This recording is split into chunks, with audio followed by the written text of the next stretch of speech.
suspects wearing scarves over their faces.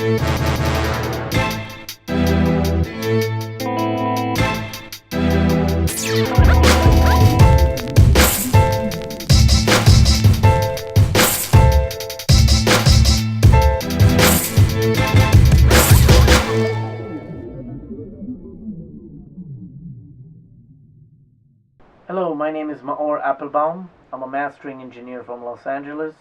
My studio is called Maor Appelbaum Mastering, and I would love to come to India to do some clinics for you guys at Beatfactory. Namaste. Maor, thank you so much for having us at your studio, for taking out time and letting us interview you. You have a wonderful space and it's packed with gear. Maor, we want to talk about how you got into this business. Are you a musician primarily, or you always wanted to be an engineer? Well, I was a musician. I'm still in my mind a musician, but I currently don't release any new music that I'm making because I'm not making any music now. But in the past, I've released quite a lot of albums, either of my own solo projects, different projects that I worked on, or with bands that I was a member of. Um, Besides that, I was always involved with music. If it was sound engineering or if it was music journalism or working on different gigs that came in. So um, that's kind of my involvement. You could say from different sides of the music. But right currently, I can't say I'm creating something new, but I can say that I'm working with musicians, helping them get their music across to the listeners. So, at what stage of your life did you, decide, to explore the sonic side of things and to go more into the sound engineering bit of it? And did you take any formal training? Have you gone to any kind of formal school? I think it started quite early. Created an interest in audio and video, and maybe 13 was when. Okay, that's pretty young. Okay. Yeah, I think that's when the interest came in. 13, 14 maybe. But I, I did study for in a formal institution, but that was way later in life. So I got some experience prior to studying, and then with formal education of sound engineering, and of course after that continue. So I think I can't say from 13 I do sound right, but the interest came. You just mentioned that you've been part of it even before you got educated. It means that you were working at a studio assisting people. How did you did you learn on the job per se? It's hard for me to say if I learned on the job. I think I learned from a lot of things. It could be from reading manuals to figure out what is what, maybe a few books, um, connecting some cables, maybe making wrong connections. Okay. Finding your way. Finding my way. I did study some video, uh, kind of a bit editing, more camera, and so from that I also got some audio, played around with some gear, and of course school. I did some assisting, but I think prior to school I probably knew enough to be dangerous, Okay. but I didn't know how to get the results and that I wanted. I think, Okay. or at least maybe I did a bit. It's kind of hard to know because Yes. after you study, you put the dots in place and you connect the lines between them. But prior to it, you're experimenting and maybe you did something fine. Which actually, even after you're studying, you're still doing the same thing. Learning. You just have more knowledge Yeah. to what it's doing, Yeah. doing maybe. But still, you're trying.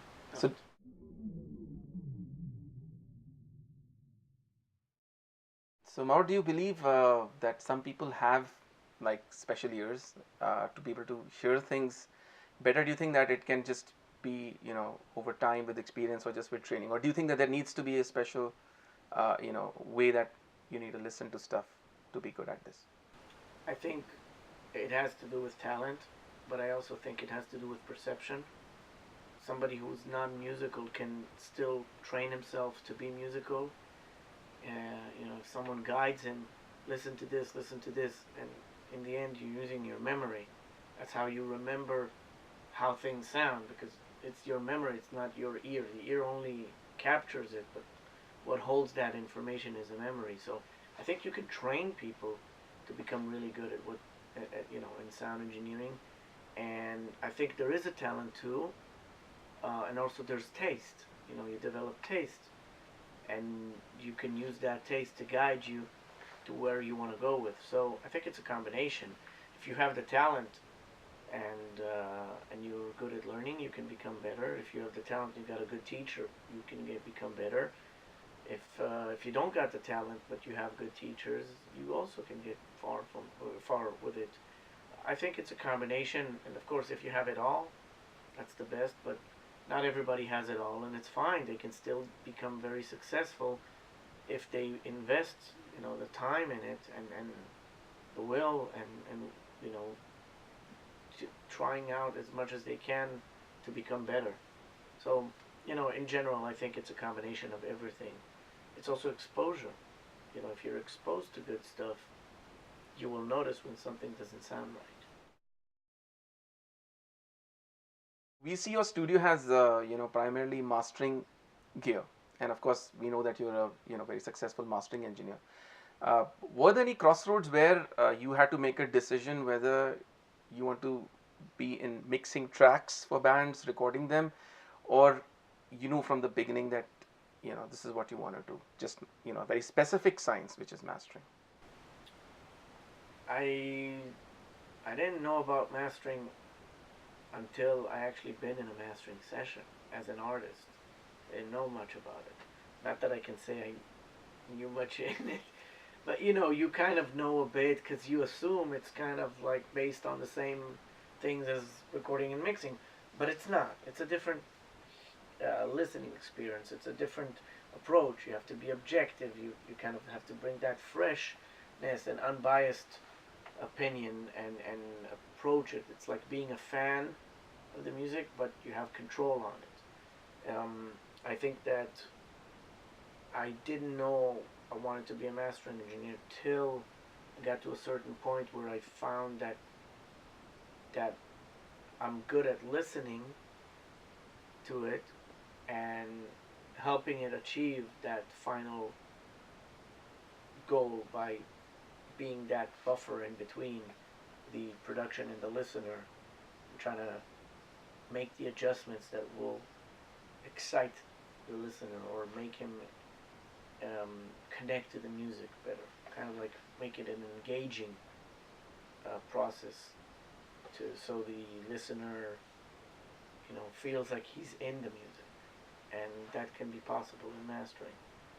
So I think I can't say a specific time, but I did that in some time and figure out that that's what I do best. So why not go to that area?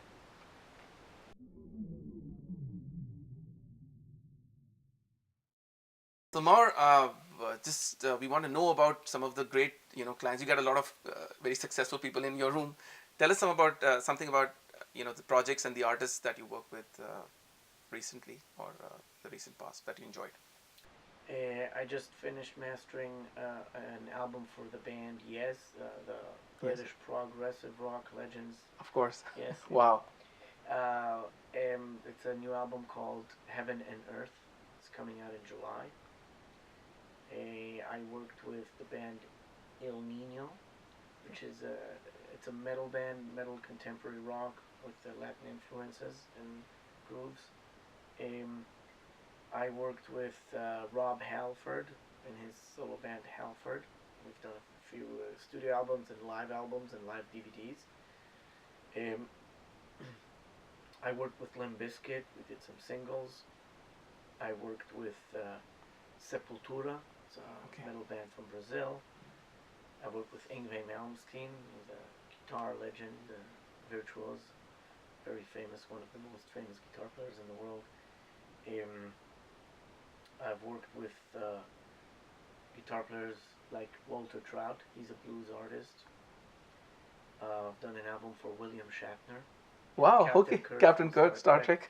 It's a progressive rock album Okay. with a lot of interesting players such as Steve Vai and Aldi Meola Oh, and wow. Robbie Krieger and Wow. even George Duke, rest in peace, was Of course. Wow. in that album. So it's a prog rock album with him doing spoken word on it. And I've worked with bands like Armored Saint Okay. and Cynic and Lita Ford and Shuri Curry, she from the Runaways. And what else? The Necromantics. It's a rockabilly psychobilly band. A band called Angra from Brazil, the prog metal band. Another band called Fate's Warning. They're very famous in the prog metal. Billy Sherwood, done a lot of albums for him, and for Circa. Those are also prog. I've done some jazz albums, blues albums, hip hop albums, pop albums, world music albums, metal albums, Wow. rock, alternative rock. I don't remember all the names. No, but I get that you obviously mastering a lot of bands and various genres. Yes. I also want to ask you what's like, do you also master, newer hip hop and dance kind of albums and stuff? And do you find that interesting? Oh yeah. I do a fair amount of current pop or urban music or hip hop. Okay.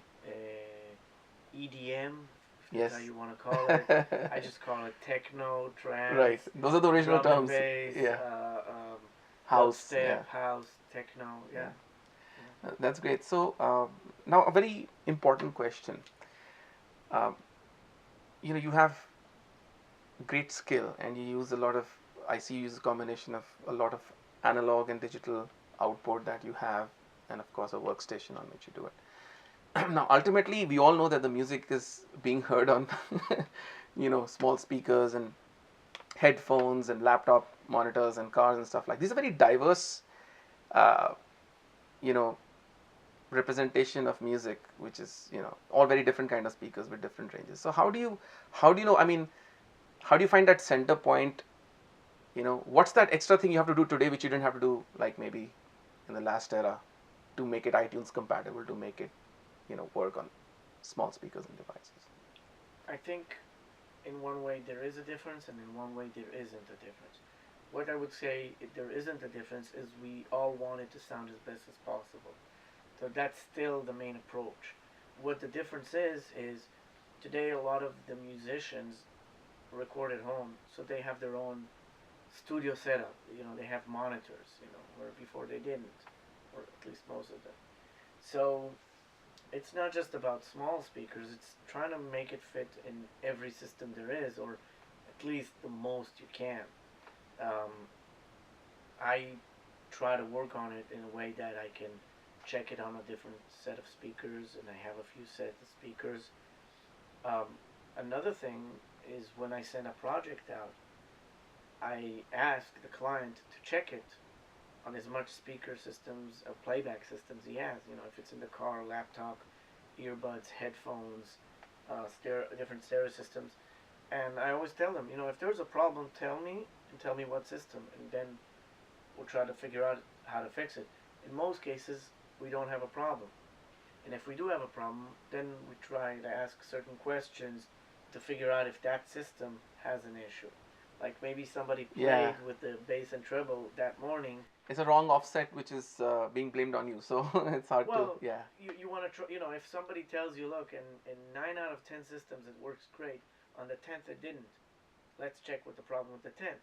Sometimes that morning or the day before, a friend or a family member played with the treble and bass, and changed it, or a cable came out, or or they out of phase because of that. or they hooked it up wrong, or the computer the program they were listening to accidentally they leveled it up or Right. played with the EQ. So you want to check out, and of course, if all is fine and just one system out of 10, it's not. It's still 90% in all There. those systems, right? Yeah, it's difficult to get it all right. But you strive for that, and in most cases you get a good balance Result. of getting them to all of them or most of them.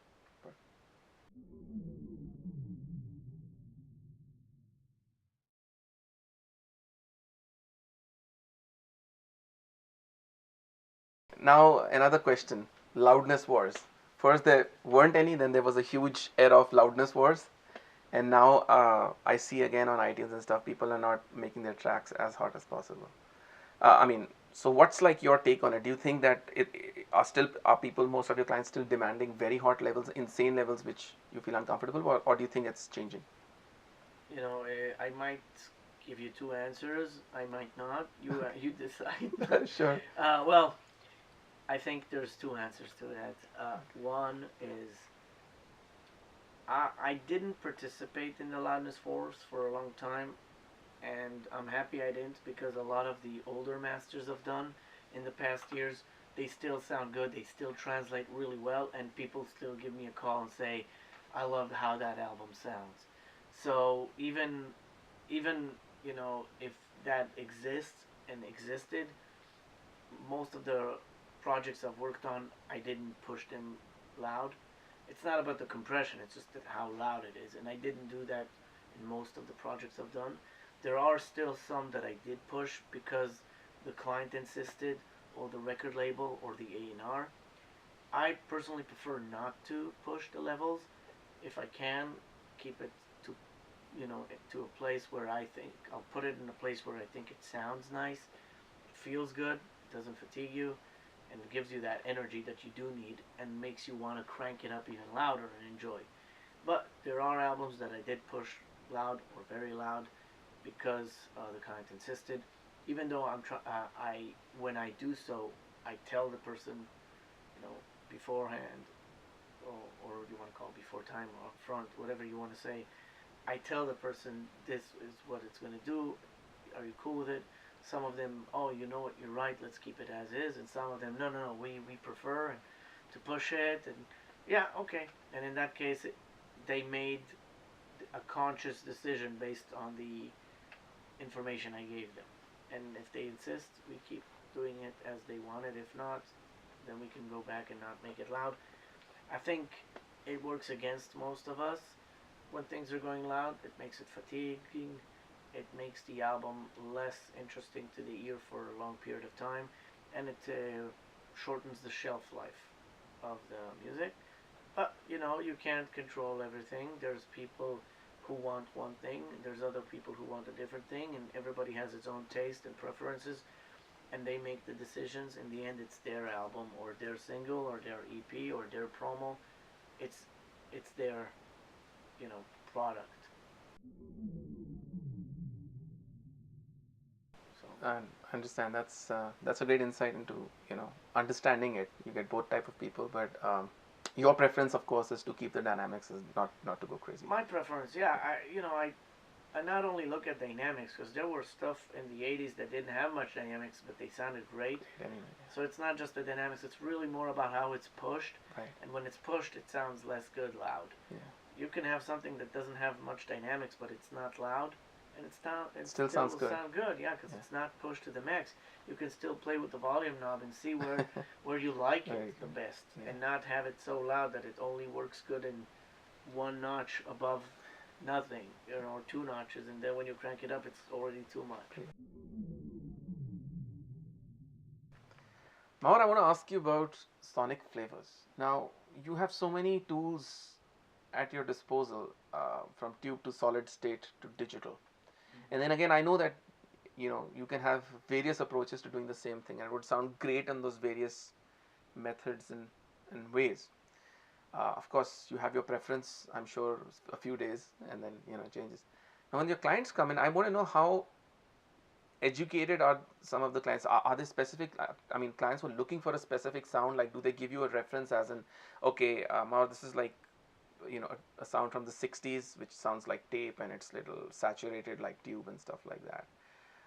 So do you get many people like that? And if you do, then are you able to get those kind of results with the gear you have? Because I know we don't use tape anymore, but do you have a process to emulate those things? Well, first of all, in most of the cases, they don't come in with a reference. They come with the music and let me work with it.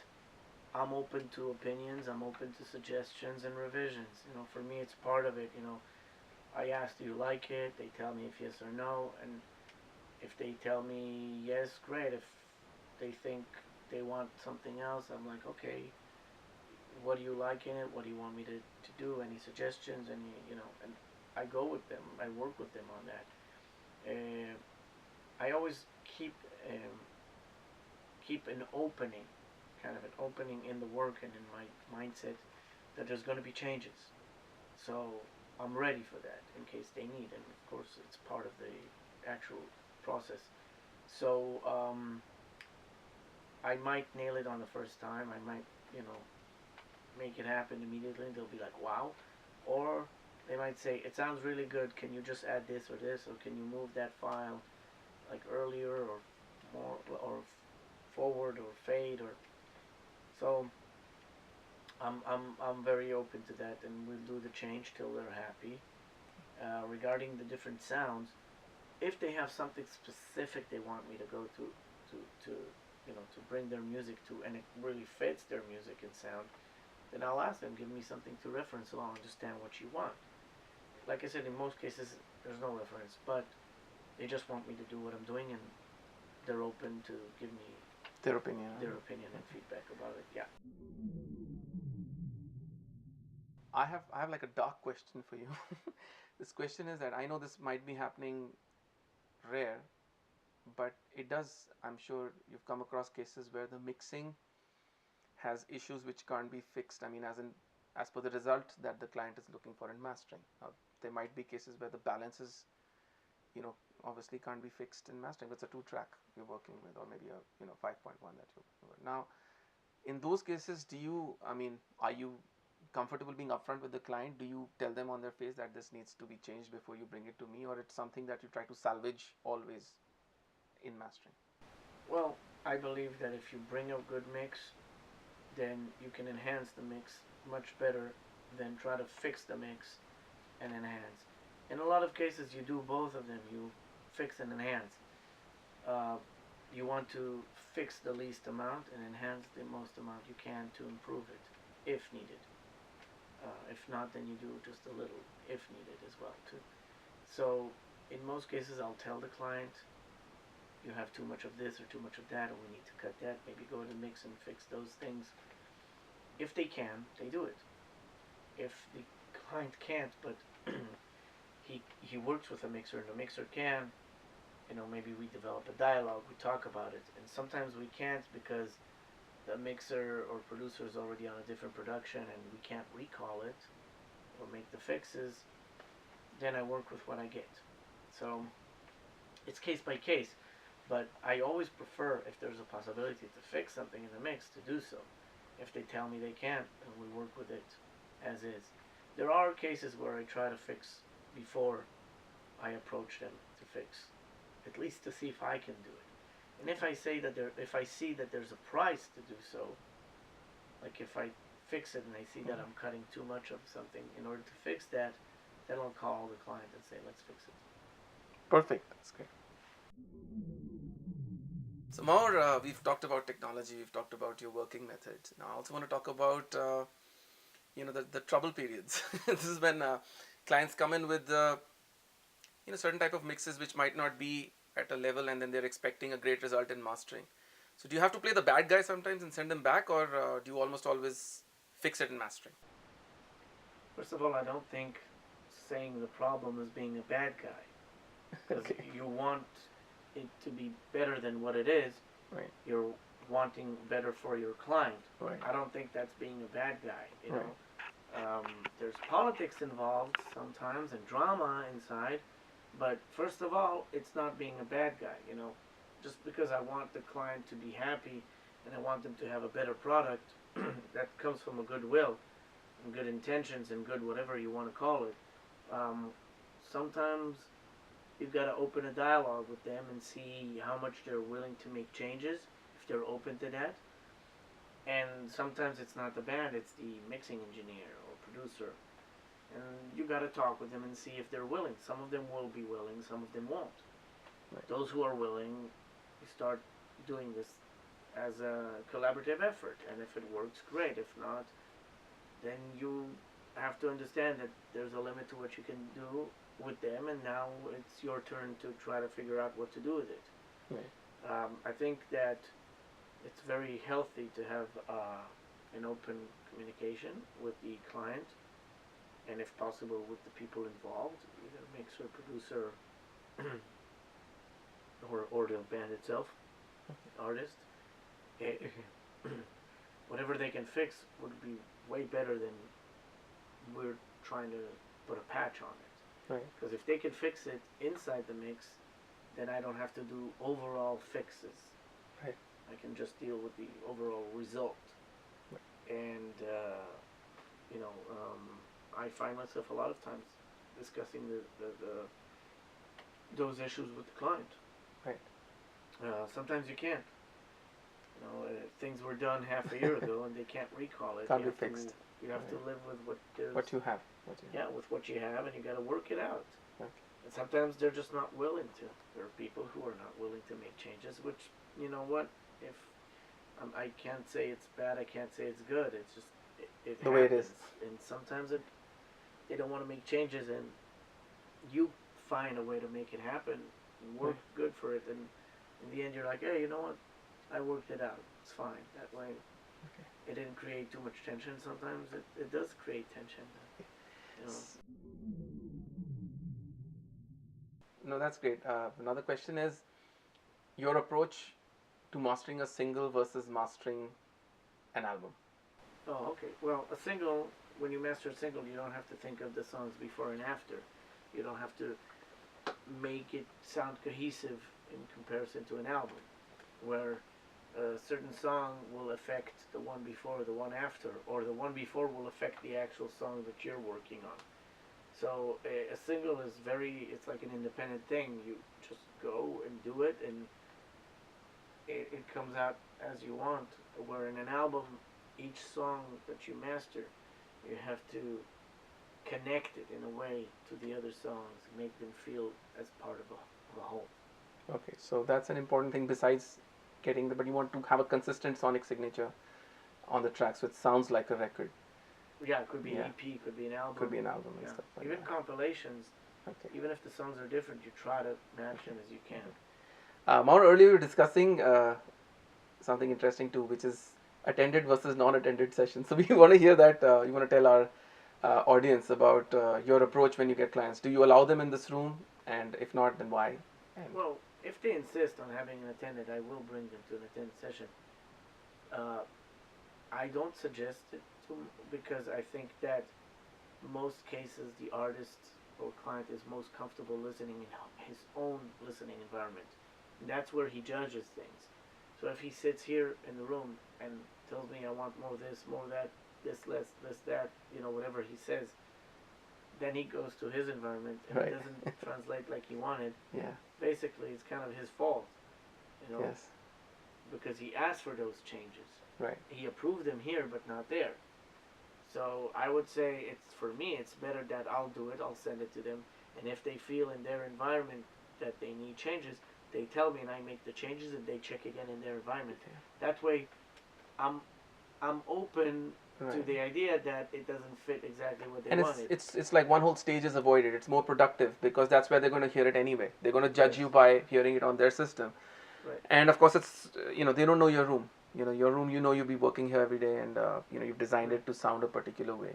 So the way you check reference, they'll never be able to check reference in this room, and that's a very valid thing. I think that's important that people understand that. I think because I think a lot of new bands and stuff come out without the experience, and then they want to go to professionals like yourselves without the idea of what they want to do. So this is why I think it's a great insight. It's also a very detailed room, and they might think that there's certain things in the mix they want to change, Right. but they might not hear that detail in other rooms and systems, Environments, right. environments. Right. So if they're here, they might want to make changes in the mix, where if they were here in other places, they might not have.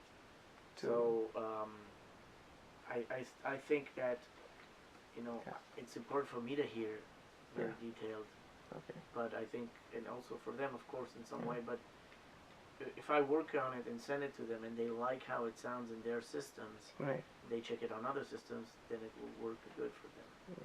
Okay. The last question I have. By the way, and it doesn't waste time too. Oh yes, of You don't course. have to wait for them, Yeah. and they get stuck in traffic. You're waiting. Right. Which is a saves common thing in fuel. LA. It saves fuel for them. Yes. Time. So it's a productivity and money saved Very at the end. Very. Yeah. Fantastic. I wanted to ask you a question, and then we want to move on to gear and check out all the gear. Is that a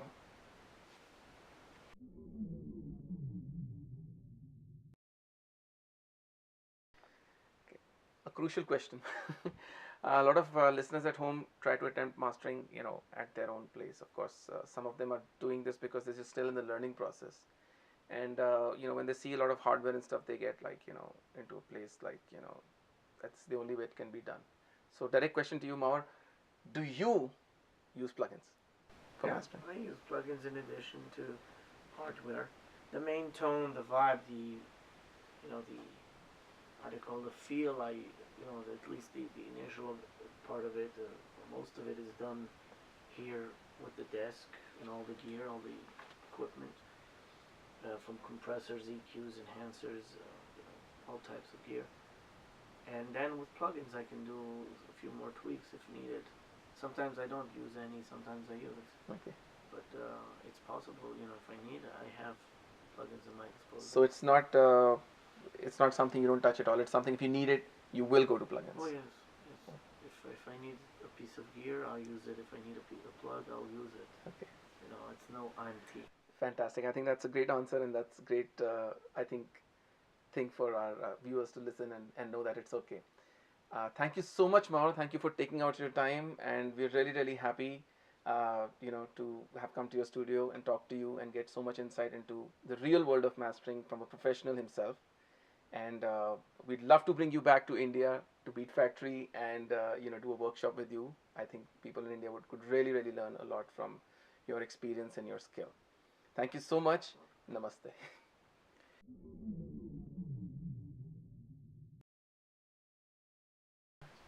Okay, Maor, I have one last question for you before we start getting into your gear and getting you to talk about it. Is that the most common format today is MP3, and then even in MP3 there are various bit rates, there are various sampling things. So obviously there is loss in sonics. Now it's a given that that's the format, that's going to be widespread with your music. So is there any offset process that you do in addition to the way you master for the highest resolution in order to counter that, or do you prefer not to do that? In the past, I used to master for a lot of bands that put their music on MySpace or other websites that just, it was just starting out, websites that you can listen to music on them. And I would make sure that those MP3s, even if they were like the lossiest ever, they would still sound as good as possible to represent what they had. If they didn't have the best sounding recordings, it will still stay the same in terms of quality. I would just improve what I can. I can take something and improve it maybe, but it doesn't mean that it's changing. From the worst to the best. I Yeah. made it easier to listen to and nicer. So I used to work in a way that I would compare it with small like computer speakers and Right.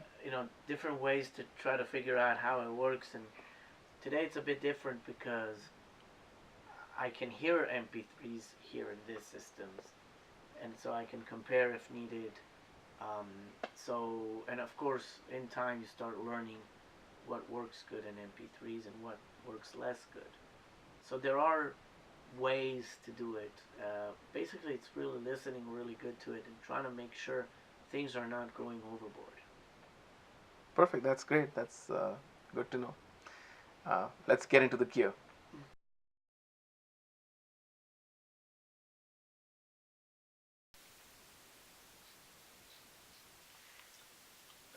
I have here a bunch of gear, as you can see, on the both analog and digital side. Some of it is passive, analog, some of it is tube, solid state, and there's also digital hardware gear.